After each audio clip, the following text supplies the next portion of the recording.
అయినటువంటి ఈ దినం దేవుడు మనకెంతో ఒక ప్రాముఖ్యతను కలిగజేసినట్టుగా మనము పరిశుద్ధ గ్రంథంలో మనం చూస్తూ ఉన్నాం.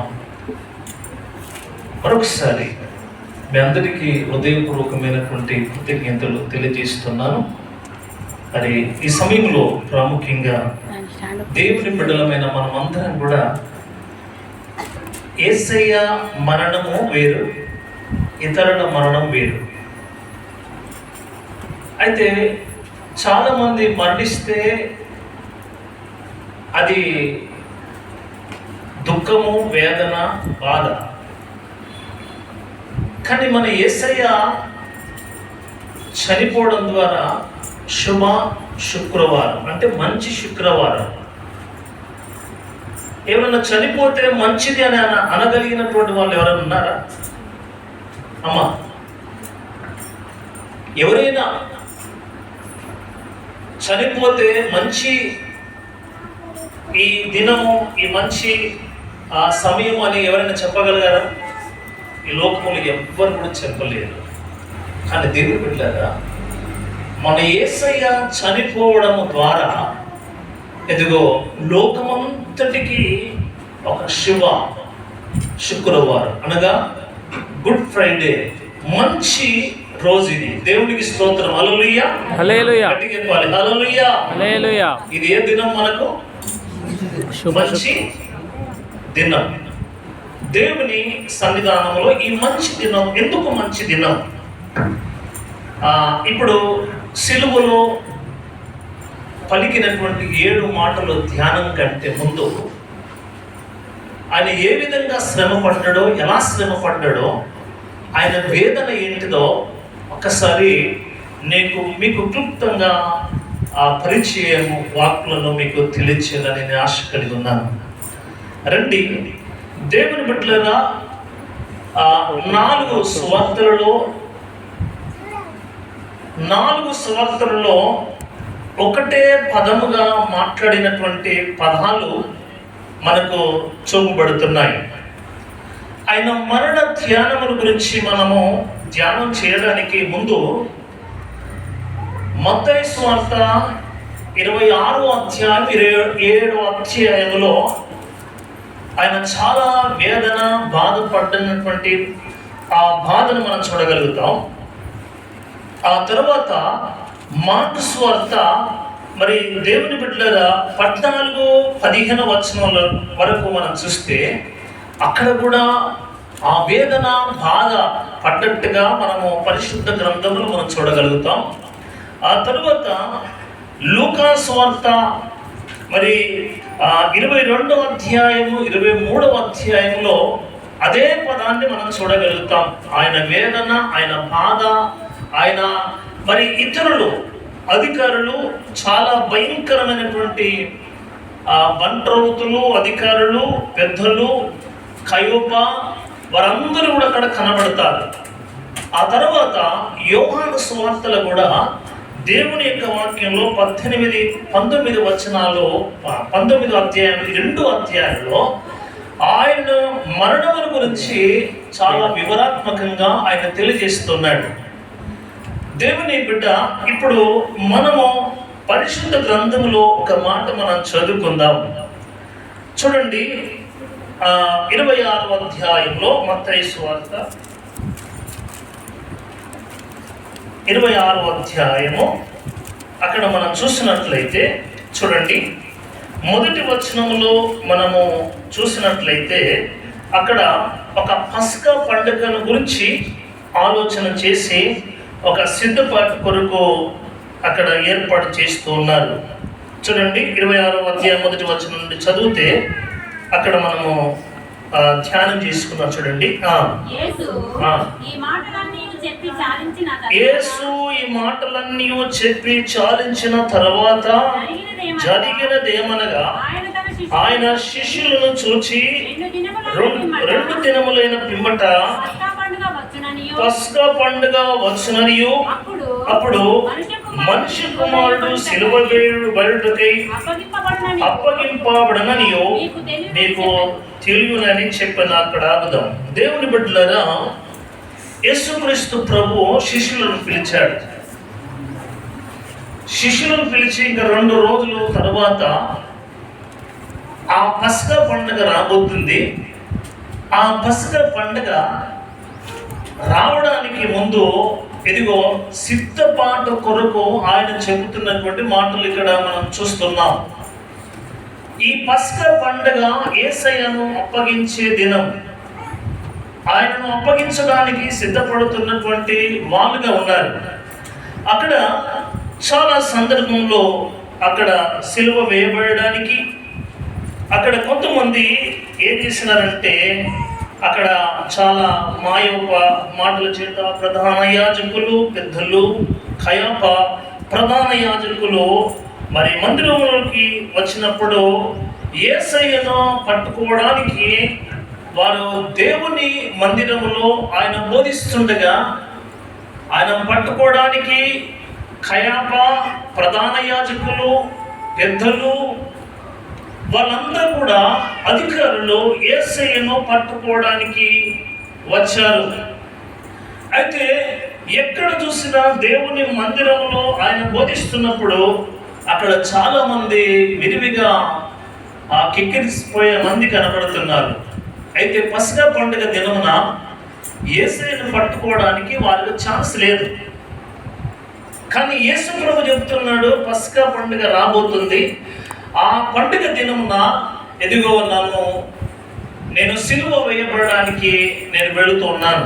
చూడండి అక్కడ ఆ మాటలు మనం చూస్తే, అప్పుడు మనిషి కుమారుడు సిలువ వేయబడుటకై అప్పగింపబడనని మీకు నేను చెప్పాను. అంటే జ్ఞాపకం చేస్తున్నాడు. యేసయ్య ఈ 12 మంది శిష్యులతో మాట్లాడతాడు. ఇదిగో నన్ను అప్పగించి ఇదిగో సిలువకు వేస్తారు, కాబట్టి ఈ పస్కా పండుగ దినమున నన్ను సిలువ వేయడానికి వారు సిద్ధపడతారు. అప్పుడు ఏం చేసినాడంటే, యేసు బేతనీయులో తర్వాత అక్కడ ఒక సంఘటన జరుగుతుంది. సీమోను ఇంట కూర్చున్నప్పుడు ఒక స్త్రీ మరి మిక్కిలి విలువగలిగినటువంటి అత్తరు రాస్తుంది. అప్పుడు ఆ స్త్రీ విషయంలో చెప్పి ఆయన ఏమంటాడంటే, చాలాసార్లు ఆ స్త్రీ విషయంలో ఇక్కడ ఎందుకు ఆ మాటలు మాట్లాడతాడంటే 12వ వచనంలో, ఈమె ఈ అత్తరు నా శరీరము మీద పోసిన భూస్థాపన నిమిత్తము దీన్ని చేసెను. సర్వలోకమందు ఈ సువార్త ఎక్కడ ప్రకటింపబడనో అక్కడ ఈమె చేసినది ఆమె జ్ఞాపకార్థంగా ప్రకాశింపబడనని మీతో నిశ్చయంగా చెప్పుచున్నానని వారితో అనెను. అయితే ఇక్కడ ఆ భూస్థాపన నిమిత్తము ఈ బిడ్డ నా కొడుకు చేస్తుంది అని అక్కడ జ్ఞాపకం చేస్తాడు. ఎందుకంటే ముందే ఆయన భూస్థాపన చేయకముందే, ఆయన సిలువలో వేయబడకముందే, ఆయన మరణించకముందే తన శిష్యులతో మాట్లాడతాడు. అక్కడ కూడా మరి సీమోను ఇంట మరి ఆ యొక్క చాలా భయంకరమైనటువంటి ఆ బిడ్డ ఒక స్త్రీ మిక్కిలి విలువ కలిగినటువంటి అత్తరు పోసినప్పుడు, ఇది ఎంత విలువైనది, నువ్వు ఎందుకు యేసయ్య ఆ పాదం మీద మరి ఎందుకు పోసినవమ్మా, ఇది చాలా విలువైనదని శిష్యులు కూడా గద్దించినారు. అయితే దేవుని బిడ్డలారా, అక్కడ గద్దించిన తర్వాత అప్పుడు ఏం జరిగిందో చూడండి.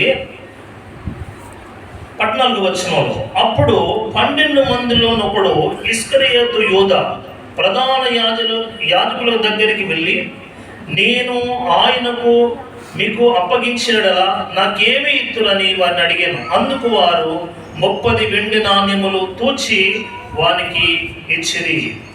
వాడప్పటి నుండి ఆయనను అప్పగించుటకు తగిన సమయము కనిపెట్టుచుండెను.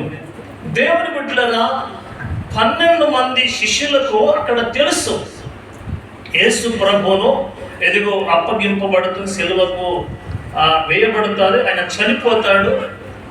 కాబట్టి ఆ చనిపోతున్నటువంటి సందర్భాన్ని కూడా శిష్యులకు జ్ఞాపకం చేశాడు. అయితే శిష్యులకు ఎప్పుడైతే జ్ఞాపకం చేశాడో అప్పుడు వారు జాగ్రత్తగా ఉండవలసినటువంటి వారు. చాలా శిష్యులు అరే నిజంగా ఈయన అప్పగించడానికి ఎవరు అప్పగిస్తారు అని ఆలోచన చేయవలసినటువంటి శిష్యులు అందులో ఈ 12 మంది యేసయ్యతో ఉన్నటువంటి వీళ్ళందరూ, అందులో ఒకడు ఇస్కరియోతు యూదా అనే ఒకడు మనసులో ఏమనుకున్నాడంటే, ఇతడు ఎప్పుడైనా ఇతన్ని అప్పగించాలని ఆయన చూశాడు. 12 మంది శిష్యులు యేసయ్యతో తిరిగినారు, యేసయ్య అద్భుతాలు చూసినారు, యేసయ్య ప్రేమను చూసినారు, యేసయ్య ఎన్నెన్నో కార్యాలు చేసినాడు. అయితే ఎన్నెన్నో కార్యాలు చేసినటువంటి యేసయ్య, ఈయన సజీవుడు, సంపూర్ణుడు, ఆయన చనిపోయి తిరిగి లేస్తాడని కూడా తెలుసు. కానీ యేసయ్యను ఇదిగో శత్రువులైనటువంటి ప్రధాన యాజకులకు, పెద్దలకు, ఇదిగో వీళ్ళందరి యొక్క ఆలోచనలు ఏమి, మీరు నాకేమిస్తారు అని బేరం కుదుర్చుకొని యేసయ్యను పట్టించడానికి ప్రయత్నం చేసినటువంటి ఇస్కరియోతు యూదా, ఆయనే 12 మంది శిష్యులు ఒకడు.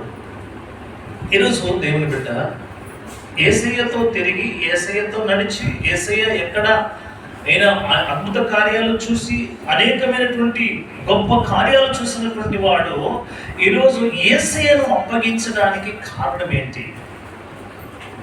ఇతనికి ఎందుకు ఈ హృదయంలో ప్రేరేపణ వచ్చింది అంటే, అతడు దేని మీద ఆశ కలిగి ఉన్నాడంటే, దేవుని బిడ్డలారా, ధనము అంటే వెండి మీద ఆశ.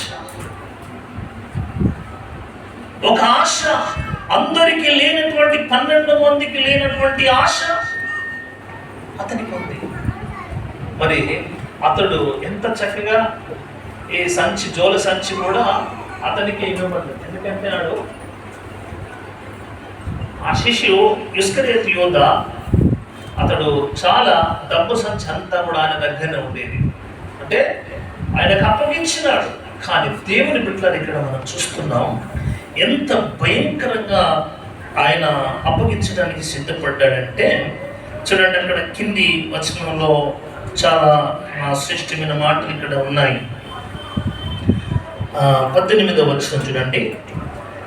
అందుకు ఆయన, మీరు పట్టణమందున్న ఫలాని మనుషుల వద్దకు వెళ్ళి, నా కాలము సమీపమై ఉన్నది, నా శిష్యులతో కూడా నీ ఇంట పస్కా ఆచరించదనని బోధకుడు చెప్పుచున్నాడని అతనితో చెప్పుడని. చూడండి, ఇక్కడ దేవుని బిడ్డలారా, యేసయ్య చెప్పాడు, ఇదిగో పస్కాను ఒక ఇంట్లో సిద్ధం చేయాలి. పస్కాను చేసేటప్పుడు ఆ జ్ఞాపకము కూడా అతడు మరిచిపోయి, ఇదిగో ఆ పస్కా పండుగ దినమే ఇదిగో నన్ను అప్పగించడానికి సిద్ధపడుతున్నారు. వారు ఏం చేశారంటే, ఆ పస్కాను మనం భుజించాలి.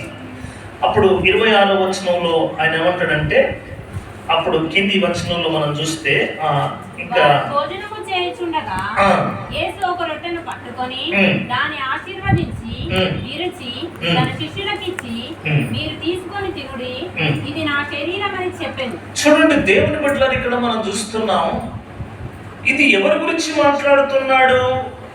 యేసుక్రీస్తు ప్రభు ఆయన మరణించక ముందే, ఆయన సిలువ ఎక్కక ముందే ఇప్పుడు ఈ శిష్యులకు అందరికీ జ్ఞాపకం చేస్తున్నాడు. ఏంటట?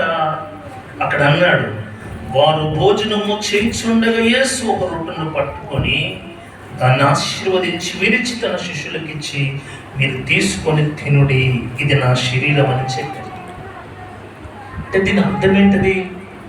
యేసయ్య నీ కొరకు, నా కొరకు ఆయన మరణించక ముందే ఆయన శరీరాన్ని విరిచి, ఇప్పుడు మనం ఆదివారం ఏం చేస్తామంటే బల్ల కార్యక్రమంలో మనము పాల్గొంటాము. ఆయన శరీరము, ఆయన రక్తాన్ని. అయితే ముందే వీరికి జ్ఞాపకం చేస్తున్నాడు. చూడండి, దేవుని బిడ్డలారా, ఎంత గొప్ప, ఇదిగో ఆయన అన్నాడు, ఏమన్నాడంటే, కింది మాట చూడండి, ఇది నా రక్తము. కింది వచనంలో కూడా ఆయన అంటాడు, గిన్నె పట్టుకొని కృతజ్ఞతలు చెల్లించి వారికిచ్చి, దీనిలోని మీరందరూ త్రాగుడి, ఇది నా రక్తం, అనగా పాప క్షమాపణ నిమిత్తము అనేకుల కొరకు చెందింపబడుచున్న నిబంధన రక్తము. నా తండ్రి రాజ్యములో నీతో కూడా నేను ఈ ద్రాక్షరసము క్రొత్తదిగా త్రాగు దినం వరకు ఇక దానిని త్రాగనని మీతో చెప్పుచున్నానను. అయితే ఇక్కడ చాలా మంచి మాటలు ఇక్కడ తెలియజేస్తున్నాడు యేసయ్య. ఆయన ఒక ప్రత్యేకమైనటువంటి స్థితిని ఆయన జ్ఞాపకం చేస్తున్నాడు. ఆయన మరణించక ముందే ఆయన శరీరాన్ని విరిచి అనేకులు ఆ రొట్టెను తిని, ఎవరైతే ఆ రొట్టెను ఆ తరువాత రక్తాన్ని త్రాగుతారో వారు నిత్య జీవం కలిగిన వారు. వీరందరూ కూడా మరి శిష్యులకు ఒక్కసారైనా అర్థం కాలేదా? ఎందుకు మొట్టమొదటిగా విరిచి వీళ్ళందరికీ తెలియజేస్తున్నాడంటే, వారికి జ్ఞాన హృదయం కలగాలని యేసయ్య ఆ విధంగా చేస్తూ ఉన్నాడు. ప్రియ దేవుని బిడ్డలారా, అక్కడ మనము గమనించినట్లయితే అప్పుడు దేవుని సన్నిధానంలో ఆయన చెప్తున్నాడు. ఏమని చెప్తున్నాడు? అయ్యా, శిష్యులందరికీ చెప్తున్నాడు.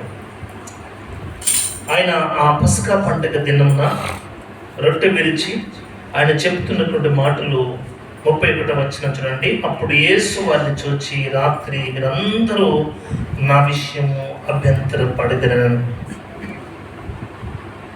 నా విషయం మీరంతా కూడా అభ్యంతరం చెందుతారు అని యేసుక్రీస్తు ప్రభు ఆ 12 మంది శిష్యులతో మాట్లాడుతున్నాడు. అభ్యంతరపడతారు ఎట్లా? ఆయన చెప్తున్నాడు. ముందు జరగబోయే సంఘటనలు యేసయ్య ఆయన చెబుతున్నాడు. ఏమని చెబుతున్నాడు అని అంటే, గొర్రెల కాపరిని కొట్టుదును, మందలోని గొర్రెలన్నీ చెదిరిపోవును అవి అని వ్రాయబడి ఉన్నది కదా.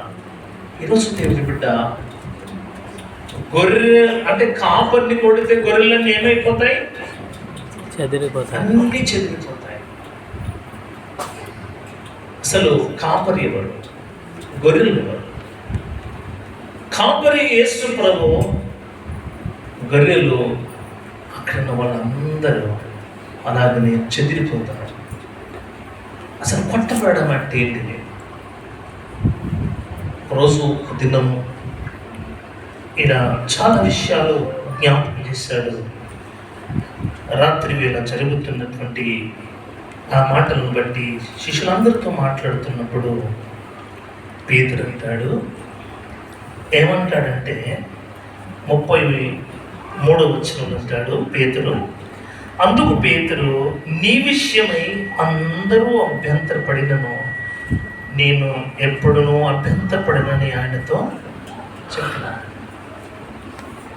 ప్రభువా, నేను అస్సలే అభ్యంతరపడను ఈ విషయం.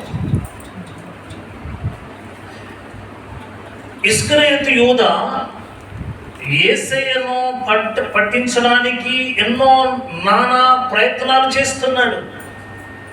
ముందే చెప్పాడు, నన్ను సిలువకు వేసి నన్ను చంపుతారు.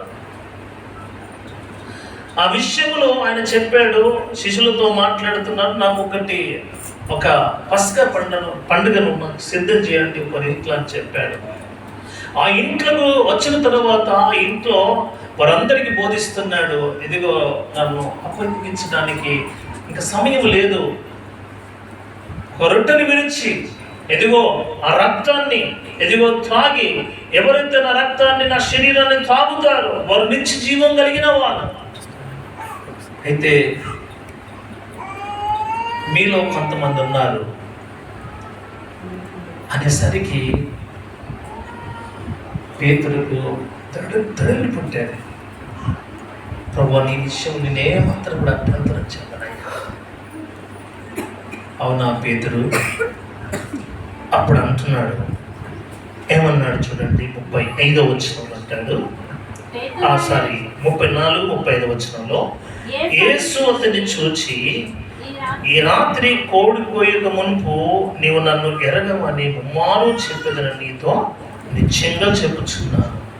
పేతురు ఆయనను చూచి, నేను నీతో కూడా చావవలసి వచ్చినను నిన్నెరగనని చెప్పాను. అదే ప్రకారం శిష్యులందరూ అనేది, అయ్యా నిన్ను అంటే అబద్ధాలు అవలీలంగా వాడతావు, కోడి కూయక ముందే నువ్వు అబద్ధం ఆడుతావు ముమ్మారు.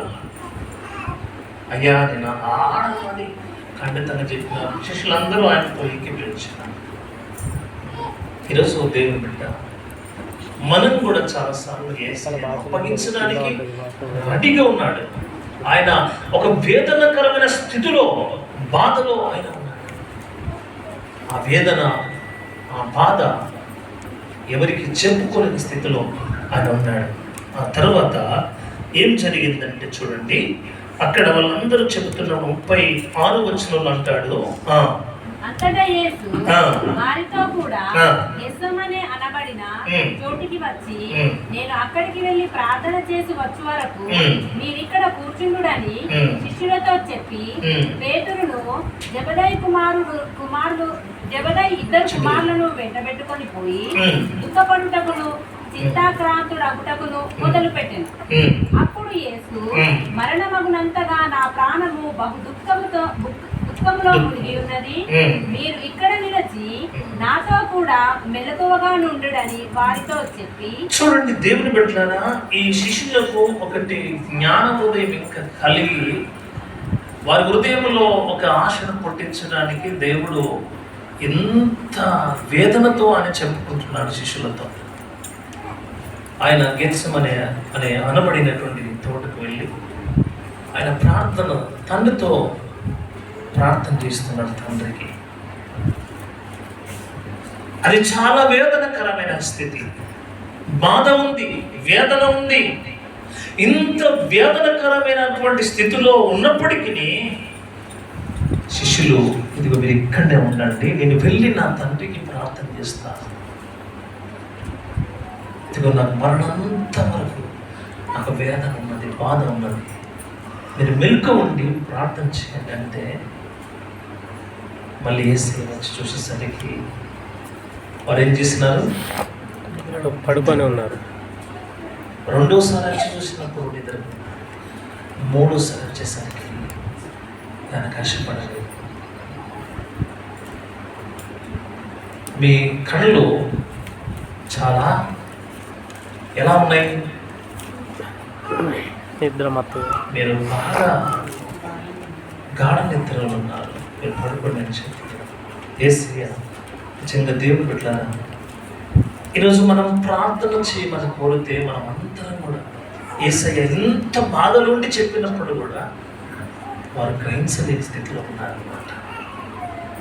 నీవు నేను మనం అందరం కూడా యేసయ్య శిలువకు వెళ్ళక ముందు ఆయన బాధ ఏంటిదో, ఆయన వేదన ఏంటిదో, ఆయన మరి ఆ కష్టం ఏంటిదో శిష్యులతో మాట్లాడినప్పుడు కూడా శిష్యులు గ్రహించలేకపోయినారు.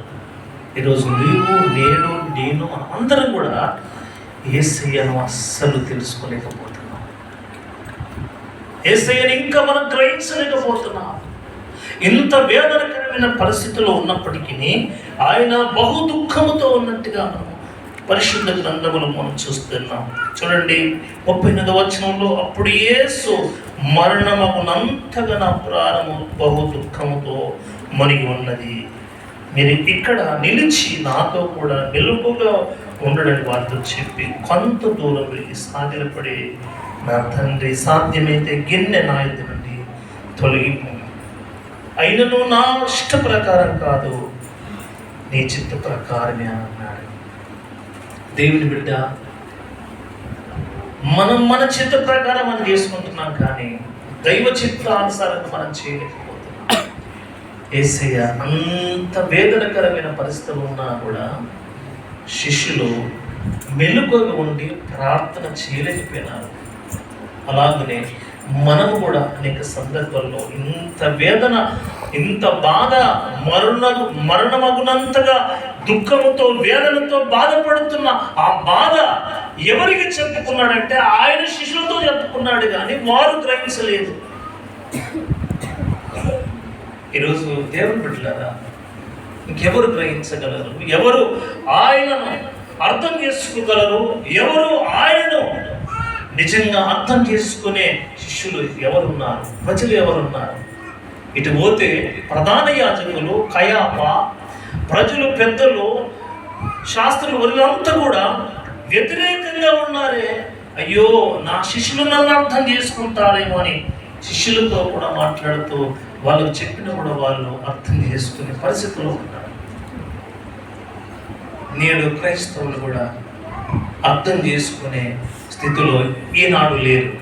కాబట్టి దేవుని బిడ్డలారా, ఇక్కడ అంటున్నాడు చూడండి, అక్కడ ఏం జరుగుతుంది అని మనం చూసినట్లయితే అక్కడ చాలా విషయాలు మాట్లాడుతూ ఉన్నాడు. ఆయన ప్రార్థన చేసిన తర్వాత ఆయన ప్రార్థన చేసి సిద్ధపడినటువంటి మనమందరం కూడా చాలా బలహీనమే. ఆ తర్వాత అప్పుడు అంటాడు 47వ వచనంలో, ఇదిగో ఆయన ఇంకనో మాటలాడుచుండగా 12 మందిలో ఒకడు యూదా వచ్చెను, వారితో కూడా బహు జనసమము కత్తులు గుదియలు పట్టుకొని ప్రధాన యాజకుల యొద్ద నుండి ప్రజల పెద్దల యొద్ద నుండి వచ్చాను. ఆయనను అప్పగించువాడు నీవన్నీ ముద్దు పెట్టుకుందును, ఆయనే యేసు ఆయనను పట్టుకున్నాడని వారికి గుర్తు చెప్పి ఆ పెద్దలు ప్రధాన యాజకులు వారందరికీ తెలియజేశాడు. ఇదిగో జన సమూహంతో వస్తున్నాడు, కత్తులు గుదియలు పట్టుకొని ఇదిగో యేసయ్యను పట్టుకోవడానికి వచ్చినారు. సమాజ మందిరానికి వెళితే ఎక్కడ చూసినా యేసయ్యను పట్టుకోవడానికి ఛాన్స్ లేదు, ఎందుకంటే ప్రజలు ఉన్నారు, చాలా సమూహం ఉంది.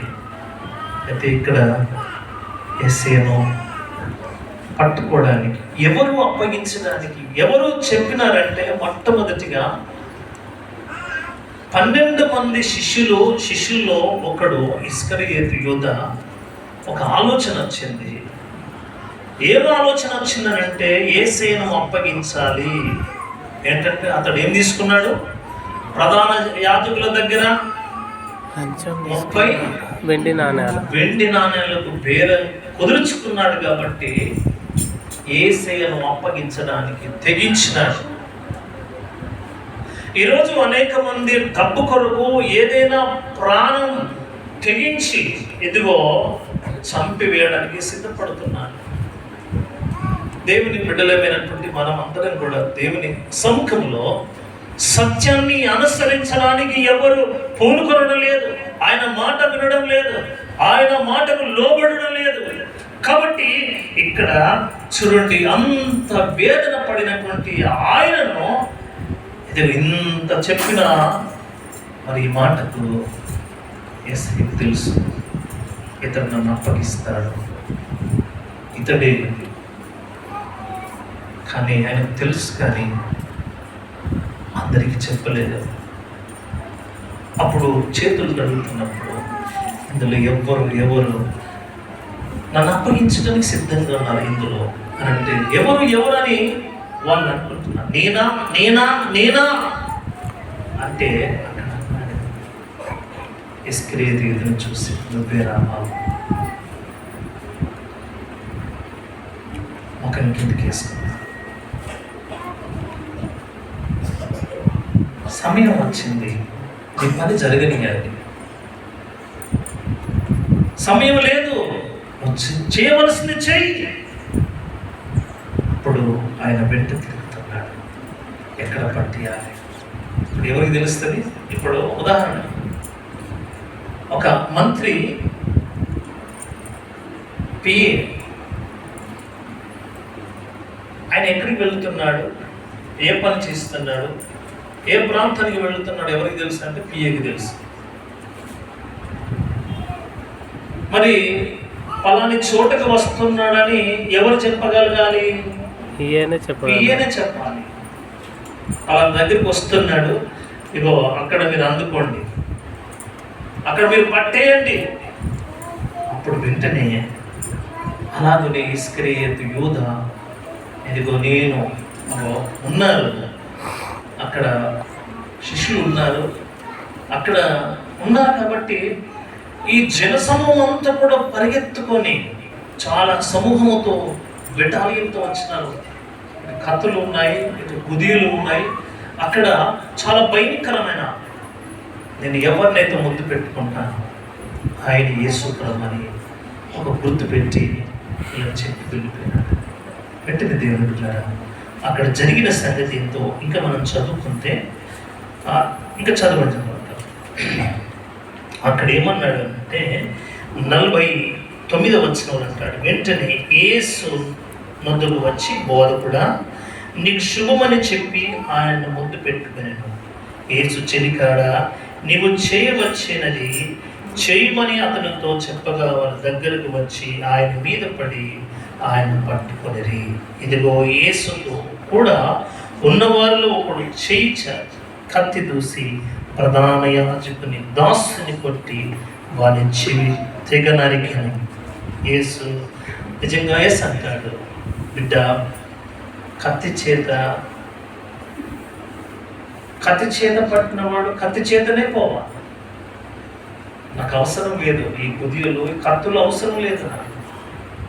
కాబట్టి దేవుని ఆయన గద్దించినాడు. వెంటనే మళ్ళీ ఆ చెవు మళ్ళీ అతకబెట్టి ఇది చేయడం మంచిది కాదు. మనం చూడండి, శత్రువు సైతమును దేవుడు అక్కడ ప్రేమించినట్టుగా మనం చూస్తున్నాం. ఇప్పుడు ఆయన ఏ విధంగా చూడండి, అక్కడ మనం ఎన్నో వచనాలు ఉన్నాయి కాబట్టి నేను త్వరగా ముగించడానికి ప్రయత్నం చేస్తాను. ఇప్పుడు దాదాపు 9 నిమిషాలు అంటే 1 అవుతుంది. కాబట్టి దేవుని బిడ్డలు ఇక్కడ మనం చూస్తున్న ఈ సమయంలో చూడండి, రండి ఒక్కొక్క చోట ఒక్కొక్క రీతిగా మాట్లాడినట్టుగా మనం చూస్తున్నాం. చూడండి, అక్కడ ఏమన్నాడంటే మార్క్స్ వార్తలోనికి వస్తే అక్కడ ఏమన్నాడు చూడండి, మార్క్స్ వార్త 14వ అధ్యాయము చూడండి, అక్కడ కూడా చాలా విశేషమైనటువంటి మాటలు మాట్లాడతాడు. 14వ అధ్యాయము 43వ వచనం చూడండి. వెంటనే ఆయన ఇంకను మాట్లాడుతుండగా 12 మంది శిష్యులలో ఒకడైన ఇస్కరియోతు యూదా వచ్చి వారితో కూడా బహుజనులు కత్తులు గుదియలు పట్టుకొని ప్రధాన యాజకుల యొద్ద నుండి శాస్త్రుల యొద్ద నుండి పెద్దల యొద్ద నుండి వచ్చింది. ఆయనను అప్పగించువాడు నేనెవరిని ముద్దు పెట్టుకొందునో ఆయనే యేసు. ఆయనను పట్టుకొని భద్రముగా 53వ వచనం చదవంటారా. వారు యేసును ప్రధాన యాజకుని యొద్దకు తీసుకొని పోయింది. ప్రధాన యాజకులు పెద్దలు శాస్త్రులు అందరూ అతనితో కూడా వచ్చింది. పేతురు ప్రధాన యాజకుని ఇంటి ముగించి వరకు దూరం నుండి ఆయన వెంట పోయి బండవతులతో కూడా కూర్చుండి మంట యొద్ద చలి కాచుకొనిచుండెను. ప్రధాన యాజకులను మహాసభ వారందరూ యేసును చంపవలనని ఆయన మీద సాక్ష్యము వెతికిరి గాని ఏమీ వారికి దొరకలేదు. చూడండి, దేవుని బిడ్డలారా, అక్కడ కూడా యేసయ్యను పట్టుకోవడానికి ప్రధాన యాజకులు, పెద్దలు, అధికారులు, బంట్రౌతులు వాళ్ళందరినీ ఒక సభ ఏర్పాటు చేసినారు. యేసయ్య ఆ సభ ఎదుటికి తీసుకొచ్చి ఆయన మీద ఎన్నో నేరాలు మోపుతున్నారు. ఎన్నో నేరాలు మోపుతుంటే అక్కడ ఏ నేరానికి అసలు సంబంధం లేని మాటలు మాట్లాడుతున్నారు. ఈరోజు చాలామంది నిజంగా పగడాల ప్రవీణ్ ఒక దైవజనుడు అన్న ఆయన నిజంగా సాక్షిగా మారినాడు. ఆయన మీద ఎన్నో నేరారోపణలు చేసినారు. త్రాగినాడని అనేక మంది చాలా భయంకరంగా వర్ణించుకుంటూ వాడు మాట్లాడినారు. పచ్చి త్రాగిపోతున్నారు, తిరిగిపోతున్నారు. కానీ నిజంగా ఆ సాక్ష్యం ఒక్కటి కూడా చెల్లలేదు. ఇంతవరకు కూడా ఆ సాక్ష్యం సరిగ్గా పెట్టలేదు. ఈరోజు యేసయ్య ఆయన మీద ఎన్నో నేరాలు, ఎన్నో అపనిందలు మోపినారు. ఆయన దగ్గర ఏ నేరం కనబడలేదు. దేవునికి స్తోత్రం కనుక హల్లెలూయా. ఏ నేరం రుజువు కాలేదు. ఆ నేరాలు వెతుక్కుంటా ఎక్కడ ఈయన తప్పు పట్టాలి, ఎక్కడ ఇతను ఒత్తాలి చాలా మంది ప్రయత్నం చేసినారు. కానీ ఎక్కడ ఆయన నిజంగా ఆయన సాక్ష్యం చూడండి. ప్రధాన యాజకుడు దానికంటే ముందు వచ్చిన వాళ్ళు అంటాడు, చేతి పని మరి యొక్క దేవాలయం నేను కట్టుదనని వీడు చెప్పుచుండగా వింటుమని ఆయన మీద అబద్ధ సాక్ష్యం చెప్పిరి గాని అలాగైనను వీరి సాక్ష్యము సరిపడలేదు. ఆయన మీద ఎన్నో అబద్ధాలు. ఈయనే బోధకుడట, ఈయనే రాసాట, ఈయనే గొప్పవాడట, ఇంకా ఇతని మీద ఇంకా అనేకమైన నేరాలు మోపిన కూడా ఒక్క నేరం సరిగ్గా చేసి ఎంత చక్కటి వాడు చూడండి, ఎంత మనసున్నటువంటి వాడు. అప్పుడు అంటాడు చాలా విషయాలు ఇక్కడ జ్ఞాపకం ఇస్తూ 15వ అధ్యాయం చూడండి, అక్కడ అంటాడు మొదటి వచనంలో, ఉదయము కాగానే ప్రధాన యాజకులను పెద్దలను శాస్త్రులను మహాసభ వారందరూ కలిసి ఆలోచన చేసి యేసును బంధించి తీసుకొని పోయి పిలాతునకు అప్పగించిరి. పిలాతు యూదుల రాజువు నీవేనా అని ఆయనను అడగగా ఆయన నీవన్నట్లే. చూడండి దేవుని బిడ్డలారా, ఇక్కడ అందరికీ ఇప్పుడు యేసయ్యను పట్టుకోవడానికి ప్రధాన యాజకులు, పెద్దలు, శాస్త్రులు, మహాసభ వారందరూ కలిసి ఒక ఆలోచన చేస్తున్నారు. ఏం ఆలోచన చేస్తున్నారు చెప్పండి? ఆలోచన ఏం చేసినారు? చెప్తలేదు. కింద ఏమన్నారు చూడండి, పిలాతుకు అప్పగించినారు. ఇవి మాతోనే కాదయ్యా, పిలాతు రాజా నీవే అని అతనికి అప్పగించినారు. అప్పుడు పిలాతు రాజు అంటాడు, యూదుల రాజు నీవేనా అని అంటే ఆయన ఏమన్నాడు? అందరూ చెప్పండి, ఏమన్నాడు? నువ్వు అన్నట్టే. దేవునికి స్తోత్రం, హల్లెలూయా. చూడండి, యూదుల రాజు నీవేనా అని ఎప్పుడైతే అన్నాడో అప్పుడు వాళ్ళందరికీ రాజుకు చెమటలు పట్టేసినాయి. అప్పుడు ఏమన్నాడు చూడండి, కింది వచనంలో మనం చదివితే 4వ వచనం, పిలాతు ఆయనను చూచి మరలా ఉత్తరమేమి చెప్పవా? నీ మీద వీరు ఎన్నెన్ని నేరములు మోపుచున్నారు. చూడండి, నీ మీద వీరు ఎన్నెన్ని నేరములు మోపుచున్నారో చూడుమనెను. అయినను యేసు మరి ఏ ఉత్తరము చెప్పలేదు గనుక పిలాతు ఆశ్చర్యపడ్డాడు. దేవునికి స్తోత్రం కలుగును గాక, హల్లెలూయా. పిలాతు ఆశ్చర్యము కలిగించే ఆ గొప్ప శక్తి కలిగినటువంటి యేసయ్య ఉన్నాడు. ఈరోజు ఎవరికి ఆశ్చర్యం అంటే, రాజుకి ఇంత ఆశ్చర్యం కలిగితే మరి ఉన్నవారికి ఆశ్చర్యం కలగదా? రాజుకి ఆశ్చర్యం కలిగేటట్టుగా యేసయ్య ఉన్నాడు. అప్పుడు దేవుని బిడ్డలారా, అక్కడ ఆశ్చర్యం ఎప్పుడైతే కలిగిందో అప్పుడు వారందరూ ఆలోచన చేసి మళ్ళీ పిలాతు దగ్గర నుండి హెరోదు దగ్గరికి పంపించినారు. హెరోదు దగ్గర పిలాతు భార్య ఏమన్నా తెలుసా? నిజంగా అది చాలా ఇష్టమైనటువంటి మాట. ఆ నీతిమంతుని జోలికి పోకూడదు. అందరు చెప్పండి, ఆ నీతిమంతుని జోలికి వెళ్ళకూడదు. అప్పుడు వెంటనే అతడు చేతులు కట్టుకొని పక్కకున్నాడు. వాళ్ళందరూ అన్నారు, ఇదిగో ఆ పాపము మా పిల్లల మీద మా మీద ఉండునుగాక, మాకు రాని.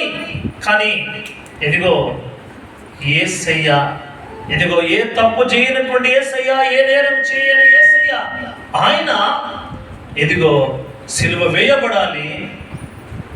పరబ్బ బందిపోటు, ఒక దొంగ, ఒక అంతకుడు, ఇదిగో అతన్ని విడుదల చేయాలి. ఇప్పుడు వాళ్ళందరి కేకలు గెలిచినాయి. ఏమని కేకలు వేసినాయి అంటే, ఇదిగో బరబ్బను విడుదల చేయాలి, బరబ్బను విడుదల చేయాలి. బందిపోటు, ఒక దొంగగా ఆ బందికములు ఉన్నటువంటి అతను నేరం చేసిన వాడినేమో విడుదల చేయాలి, ఏ నేరము చేయని వాడిని అతను సిలువ వేయబడాలి. సిలువ వేయాలి, సిలువ వేయాలి. అప్పుడు వాళ్ళందరూ కూడా ఆయన చాలా భయంకరమైన సిలువలో వేయబడాలని అప్పుడు చాలా విశేషమైనటువంటి మాటలు మాట్లాడుతూ అక్కడ చాలా వింతగా మాట్లాడినట్టుగా మనం చూస్తున్నాం. చూడండి, అదే ఆ మాటల్లో దేవుని బిడ్డలారా దాదాపు 6 గంటలు ఆయన చాలా వేదన పడ్డాడు. తర్వాత 42వ వచనం చూడండి, 15వ అధ్యాయం 42వ వచనంలో ఆ దినము సిద్ధపరచు దినము ఆ, అనగా ఉమ్, విశ్రాంతి దినమునకు పూర్వ దినము ఉమ్, కనుక సాయంకాలం అయినప్పుడు ఉమ్, అరిమత్త యోసేపు తెగించి ఉమ్, పిలాతు వద్దకు వెళ్ళి ఉమ్. యేసు దేహము తనకిమ్మని చూడండి దేవుని బిడ్డలారా, అక్కడ తనకంటే చాలా విశేషమైనటువంటి మాటలు ఇక్కడ ఉన్నాయి. యేసయ్యను పట్టుకోవడానికి సిలువను మోయించినాడు. ఎట్లా పడితే అట్లా కొరడలతో కొట్టి, కొరడ మాంసం ఎట్లా వచ్చిందంటే, ఇప్పుడు మనం చేపలు పడితే ఎట్లా ఉంటుంది చెప్పండి,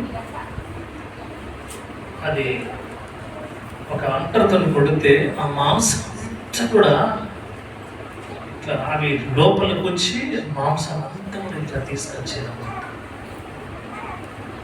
ఆ శరీరం అంతా కూడా గాయాల చేత, శరీరం అంతా దెబ్బల చేత, ఆయన కొట్టిన దెబ్బలు చాలా పిడి దెబ్బలు, చాలా భయంకరంగా కొట్టినట్టుగా ఇక్కడ మనం చూస్తున్నాం. చివరికి అక్కడ లూకాసు కూడా అక్కడ ఏమంటారంటే చాలా భయంకరమైన వేదన ఆయన పడ్డట్టుగా పరిశుద్ధ గ్రంథంలో మనం చూస్తున్నాం. ఈ వేదనకరమైన ఆ యొక్క పరిస్థితి చూడండి, ఆయనను ఎక్కడికి తీసుకొచ్చినారంటే లూకాసు వార్త 23వ అధ్యాయము 27 నుండి అక్కడ చూస్తే గొప్ప జనసమూహములు ఆ, ఆయనను గూర్చి ఉమ్. రొమ్ము కొట్టుకొనుచు ఉమ్. దుఃఖించుచున్న చాలా మంది స్త్రీలను ఉమ్. ఆయనను వెంబడించిరి. ఉమ్, యేసు వారి వైపు తిరిగి ఉమ్. యెరూషలేము కుమార్తెలారా, ఉమ్. నా నిమిత్తము ఏడవకుడి, ఉమ్, మీ నిమిత్తమును ఉమ్. మీ పిల్లల నిమిత్తమును ఏడువుడి. ఉమ్, ఇదిగో ఆ. గొడ్రాండ్రును కనని గర్భమును పాలియని స్తనములు ధన్యములైనవని చెప్పు దినములు వచ్చుచున్నవి. చూడండి దేవుని బిడ్డలు ఇక్కడ చాలా భయంకరమైన అనేది అంతా కూడా ఇది మనం చూస్తే చాలా వేదనకరమైనటువంటి బాధ అనుభవించినాడు, కష్టం అనుభవించినాడు. ఈ వేదన ఈ మామూలు స్థితి కాదు. అదే అంటాడు. ఇప్పుడు చివరికి ఆయన ఏం చేసిందంటే, ఇప్పుడు ఆయనను పిలాతు దగ్గరికి తీసుకొచ్చినారు, పిలాతు దగ్గర నుండి హెరోదు దగ్గరికి తీసుకెళ్ళినారు. హెరోదు అంటే అతన్ని తింపినారు. చాలా భయంకరంగా ఆయన కష్టపడ్డాడు, ఆయన వేదన పడ్డాడు. ఆయన కొట్టడం అంటే కొట్టడం చాలా ఇబ్బంది చేసి అతనికి చాలా భయంకరమైనటువంటి వేదన, దాహం, కష్టం అవన్నీ కూడా యేసు ప్రభు దగ్గర ఉన్నటువంటి శిష్యులు, పేతులు ఆయన కొడుతుంటే, ఆయన పట్టుకుంటే ఏమన్నా తెలుసా అంటే ఏమవుతుందో చూడాలి అమ్మా, ఏమవుతుందో చూద్దాం. యేసయ్యని ఎట్లా పట్టుకుంటారో ఎట్లా మనం చూడాలి. అంటే అక్కడ ఒకవేళ యేసయ్యతో ఉన్నామంటే అక్కడ పట్టుకుంటారు.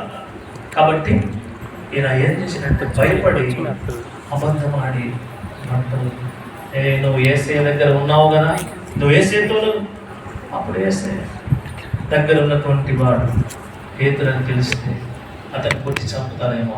అబద్ధం నేను లేదు, నేను ఎరగనా, ఎవడో నాకు తెలియదు అన్నట్లు మాట్లాడు.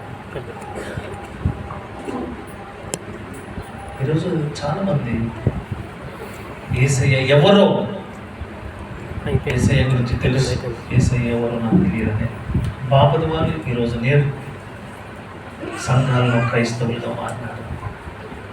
యేసయ్యను ఇప్పుడు ఆయన ఎక్కడికి తీసుకొచ్చారంటే గొల్గోతా కొండకు తీసుకొచ్చి అక్కడ ఆయనకు సిలువ వేసినారు. అక్కడ కాళ్ళకు శీలలు, చేతులకు శిలలు వేసి కొట్టినారు. అప్పుడు ఆయనకు శిలువ ఎక్కినారు. గొల్గోతా కొండ కపాలమైన స్థలానికి తీసుకొని వచ్చి శిలువ వేసి, అప్పుడు ఆ శిలువలో పలికినటువంటి 7 మాటలు ఇప్పుడు మనం ధ్యానం చేయబోతున్నాం. ఈరోజు యేసయ్య సిలువకి ఎక్కాడు. ఈరోజు ఈ యేసయ్య దాదాపు 6 గంటల ఆ సమయము చాలా భయంకరమైనటువంటి శ్రమ పొందినట్టుగా పరిశుద్ధ గ్రంథంలో మనం చూస్తున్నాం. అయితే సిలువలు పలికినటువంటి మాటను మనం వినక ముందు, ఒక్కొక్కటి ధ్యానం చేయకముందు దయచేసి దేవుడు ఈ కొద్ది మాటలు దేవుడు ఆశీర్వాదకరంగా దీవెనకరంగా మార్చుకున్నాడు. హల్లెలూయా, హల్లెలూయా. గట్టి చెప్పండి, హల్లెలూయా. యేసయ్య ఇప్పుడు ఎక్కడికి వచ్చినాడు? యేసయ్య గోల్గోతా కొండకు వచ్చి ఆయన సిలువ వేసినట్టుగా పరిశుద్ధ గ్రంథంలో మనం చూస్తాం. ఎవరెవరో కాదు వాళ్ళు, శాస్త్రులు, తర్వాత పెద్దలు, ప్రధాన యాజకులు, కయోప, వీళ్ళందరూ కూడా యేసయ్య